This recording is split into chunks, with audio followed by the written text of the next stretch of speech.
Nous vous en supplions, Seigneur, regardez favorablement votre peuple, et accordez à ceux auxquels vous ordonnez de s'abstenir de chair, de renoncer aussi aux vices qui nuisent à leurs âmes. Lecture du livre d'Esther. En ces jours-là, Mardochée pria le Seigneur, se souvenant de toutes ses œuvres, et il dit : Seigneur, Seigneur, Roi tout-puissant, toutes choses sont soumises à votre pouvoir, et nul ne peut résister à votre volonté. Si vous avez résolu de sauver Israël, vous avez fait le ciel et la terre, et tout ce qui est contenu dans l'enceinte du ciel. Vous êtes le Seigneur de toutes choses, et nul ne peut résister à votre majesté. Maintenant donc, Seigneur, Roi, Dieu d'Abraham, ayez pitié de votre peuple parce que nos ennemis veulent nous perdre et détruire votre héritage. Ne méprisez pas ce peuple qui est de votre partage, que vous avez racheté de l'Égypte pour vous. Exaucez ma prière, et soyez propice à une nation qui est votre part et votre héritage, et changez, Seigneur, notre deuil en joie, afin que pendant notre vie nous glorifions votre nom, et ne fermez pas la bouche de ceux qui vous louent, ô Seigneur notre Dieu. Suite du Saint-Évangile selon saint Matthieu. En ce temps-là, Jésus, montant à Jérusalem, prit à part les 12 disciples, et leur dit : Voici que nous montons à Jérusalem, et le Fils de l'homme sera livré aux princes des prêtres et aux scribes, et ils le condamneront à mort. Et ils le livreront aux gentils, pour qu'ils se moquent de lui, le flagellant et le crucifient, et il ressuscitera le 3e jour. Alors la mère des fils de Zébédée s'approcha de lui avec ses 2 fils, et se prosterna en lui demandant quelque chose. Il lui dit : Que veux-tu ? Ordonnez, lui dit-elle, que mes 2 fils, que voici, soient assis l'un à votre droite, et l'autre à votre gauche, dans votre royauté. Mais Jésus répondit : Vous ne savez pas ce que vous demandez.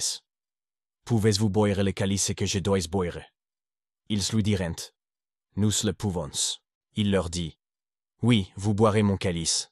Quant à être assis à ma droite ou à ma gauche, il ne m'appartient pas de vous le donner. Ce sera pour ceux auxquels mon Père l'a préparé. Les 10, ayant entendu cela, s'indignèrent contre les 2 frères.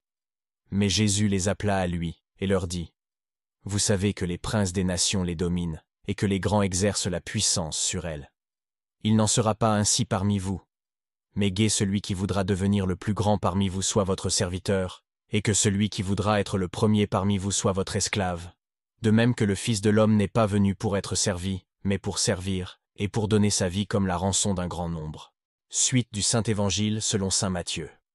En ce temps-là, Jésus, montant à Jérusalem, prit à part les 12 disciples, et leur dit : Voici que nous montons à Jérusalem, et le Fils de l'homme sera livré aux princes des prêtres et aux scribes, et ils le condamneront à mort, et ils le livreront aux gentils, pour qu'ils se moquent de lui, le flagellant et le crucifient. Et il ressuscitera le 3e jour. Alors la mère des fils de Zébédée s'approcha de lui avec ses 2 fils, et se prosterna en lui demandant quelque chose. Il lui dit : Que veux-tu ?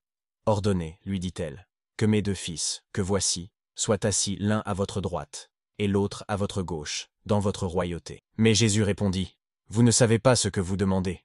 Pouvez-vous boire le calice que je dois boire ? Ils lui dirent : Nous le pouvons. Il leur dit : Oui, vous boirez mon calice. Quant à être assis à ma droite ou à ma gauche, il ne m'appartient pas de vous le donner. Ce sera pour ceux auxquels mon Père l'a préparé. Les 10, ayant entendu cela, s'indignèrent contre les 2 frères. Mais Jésus les appela à lui, et leur dit : Vous savez que les princes des nations les dominent, et que les grands exercent la puissance sur elles. Il n'en sera pas ainsi parmi vous. Mais gai celui qui voudra devenir le plus grand parmi vous, soit votre serviteur, et que celui qui voudra être le premier parmi vous, soit votre esclave.